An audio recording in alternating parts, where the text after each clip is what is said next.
साथियों, क्या तिरही करना सही है? क्या तिरही न करना सही है?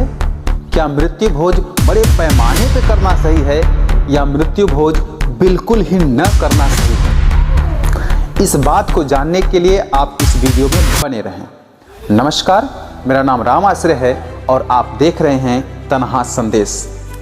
साथियों, आइए पहले मृत्यु भोज को समझते हैं। मृत्यु भोज जब व्यक्ति मर जाता है उसके कुछ दिन बाद हम लोग एक बहुत बड़ा जश्न करते हैं, या तो एक दान ही देते हैं, उसको तिरहवी बोलते हैं या तो फिर मृत्यु भोज बोलते हैं।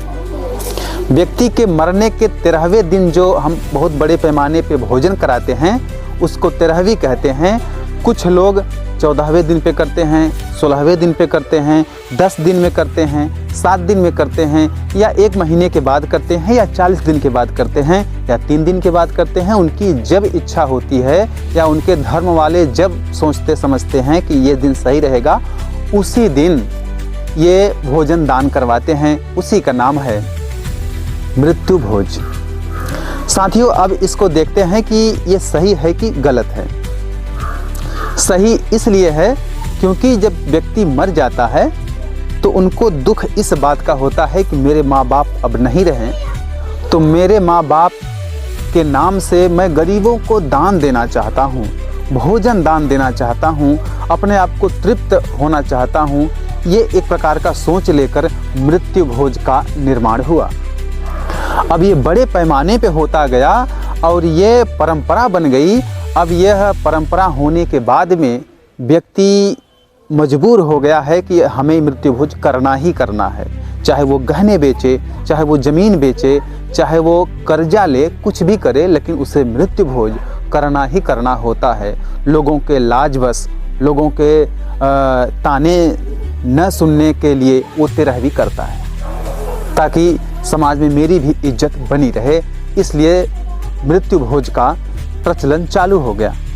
अब इस प्रचलन से हमारा जो आर्थिक पतन हो रहा है ये बड़े पैमाने पे हो रहा है कि अब हमारे यहाँ जब बच्चा पैदा हो तो हमारे पास उतना पैसा नहीं होता है कि मैं 8 गांव 20 गांव या बिरगिट को खिलाऊं।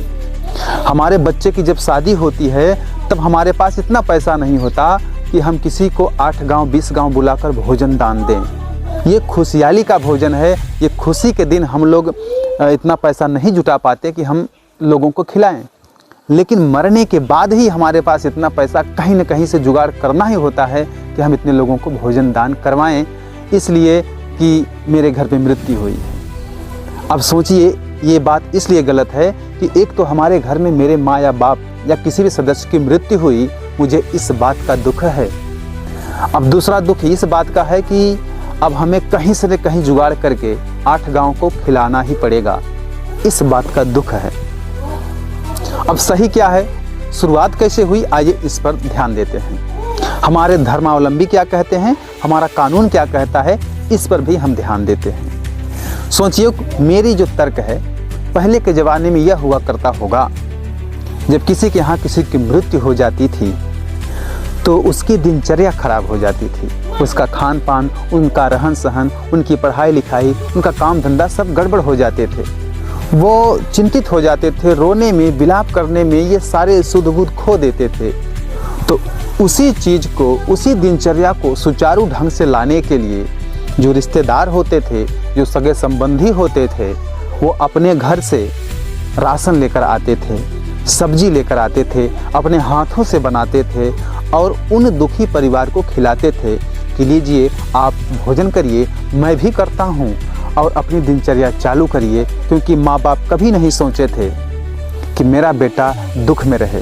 वो जीते जी तो अपने बच्चों का खूब लालन पालन किए, अपने शरीर के खून का एक एक कतरा न्यौछावर करने के लिए तैयार थे अपने बच्चों पर। तो मरने के बाद वो क्यों सोचेंगे कि हमारा बेटा कर्ज में डूबा रहे, हमारा बेटा दुखी रहे।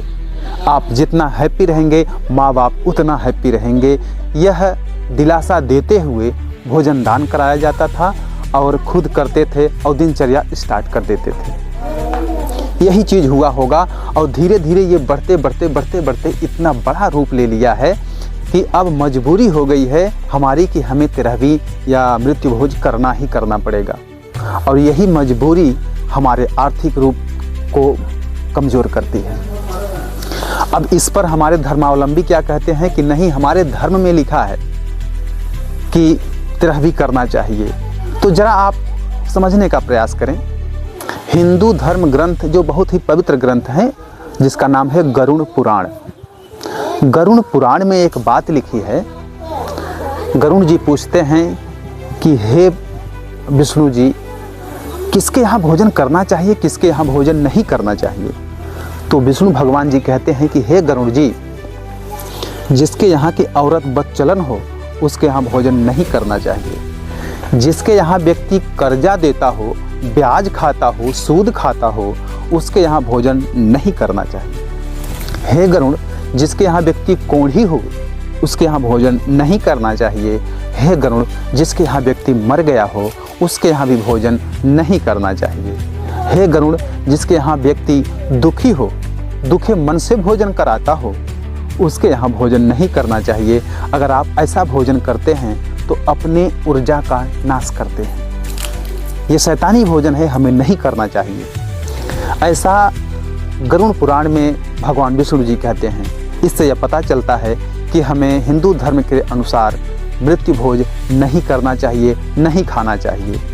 गीता में भी श्री कृष्ण ने कहा है कि खिलाने वाले का मन अगर प्रसन्न हो तो खाना चाहिए, अगर खिलाने वाले का मन दुखी हो तो वो भोजन नहीं करना चाहिए।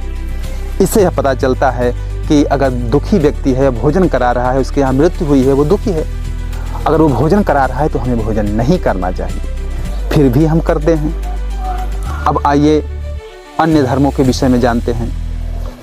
मुसलमानों में क्या है कि वो 40वां करते हैं, वो 10वां करते हैं, 20वां करते हैं, और जब उनके यहाँ मृत्यु होती है तो उनके यहाँ खाना नहीं बनता, आस पड़ोस के लोग खाना बनाते थे, खाना बनाते हैं भी। जो रिश्तेदार आते हैं उनको भोजन कराते हैं, भैया आप यहाँ से नाश्ता कर लीजिए, वहाँ मृत्यु हो गई है। और वो 40वें दिन, 10वें दिन, 20वें दिन या तीसरे दिन जो भी भोजन दान करते हैं वो यतीमों को दान देते हैं, गरीबों को दान देते हैं, न कि सभी को बुलाकर जश्न किया जाता है। हमारे यहाँ क्या होता है कि हम 8 गांव 20 गांव सभी को बुलाएंगे और खूब जश्न करेंगे। ये लो पूड़ी, ये लो, ये खाओ, बुनिया खाओ, मिठाई खाओ, सब कुछ खाओ, ज़्यादा खाओ, कोई दिक्कत नहीं। अब किसी के यहाँ कौन मरा है कौन नहीं मरा है इस भावना से कोई लेना देना नहीं है।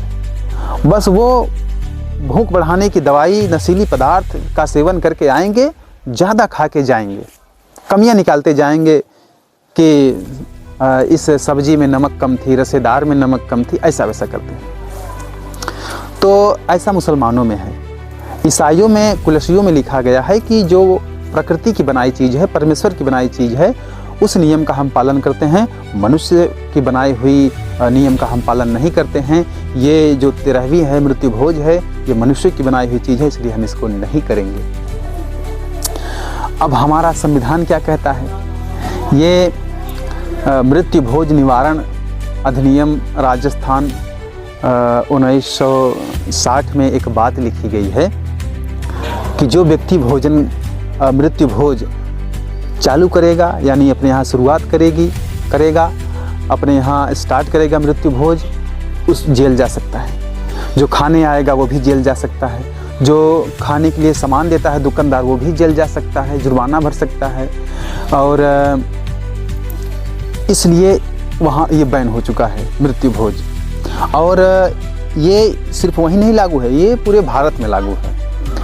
और उस ग्राम सभा के प्रधान और लेखपाल ये बताएं कि कहाँ मृत्यु भोज हो रहा है, कहाँ नहीं हो रहा है। जहाँ हो रहा है उस पर रोक लगाएं। वो अगर बता देंगे कि हाँ इस गांव में मृत्यु भोज हो रही है तो उस पर बैन हो सकता है। हमारा कानून भी कह दिया है कि मृत्यु भोज नहीं करना चाहिए।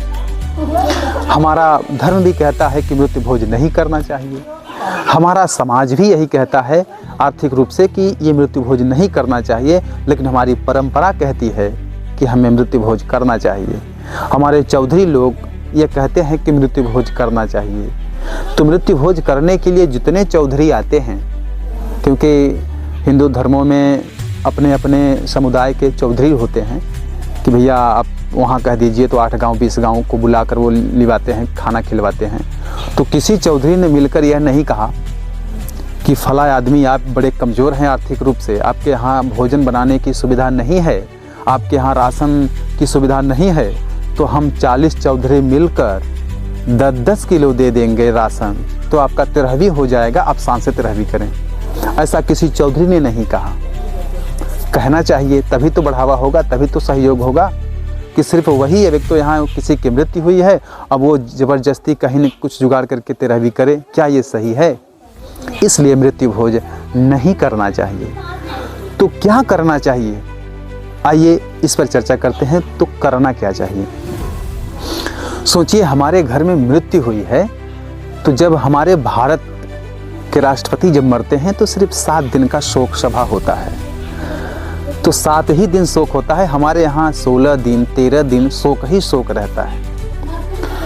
तो शोक सभा रखा जाए। एक शोक सभा में रिश्तेदारों को, जान पहचान के लोगों को बुलाया जाए और अपने माँ बाप के विषय में जिनकी मृत्यु हुई है उनके विषय में 2-4 शब्द कहा जाए, क्योंकि वो अंतिम श्रद्धांजलि है, श्रद्धा सुमन अंतिम बार समर्पित करने जा रहे हैं। तो उनके विषय में 2-4 शब्द कहा जाए और जो दूर दराज से आए हुए व्यक्ति हैं, आपके यहाँ रात रहेंगे या आपके यहाँ आए हैं, तो उनके लिए कुछ मीठा भोजन का आयोजन हो जाए, बस वहीं तक सीमित रहे।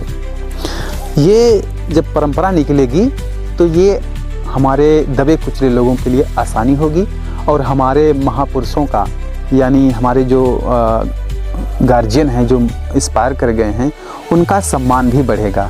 हम उनके नाम से स्कूल बनवाएं, हॉस्पिटल बनवाएं, उनके नाम से पत्रालय बनवाएं, उनके नाम से और भी चीज़ें हैं जो बनवा सकते हैं, नाम अमर कर सकते हैं। और गरीबों को कपड़े दान दें, ये राशन दान दें, वहाँ तक सीमित रहेगा। लेकिन ये जश्न वाला काम नहीं करना है। अगर आपके पास पैसे हों तो कुछ यूनिक काम करें। और अगर आप लोगों के पास इस संबंध में कोई सवाल है तो कमेंट में ज़रूर लिखें। आप लोगों ने मुझे सुना, इसके लिए शुक्रिया। Thank you. जय हिंद।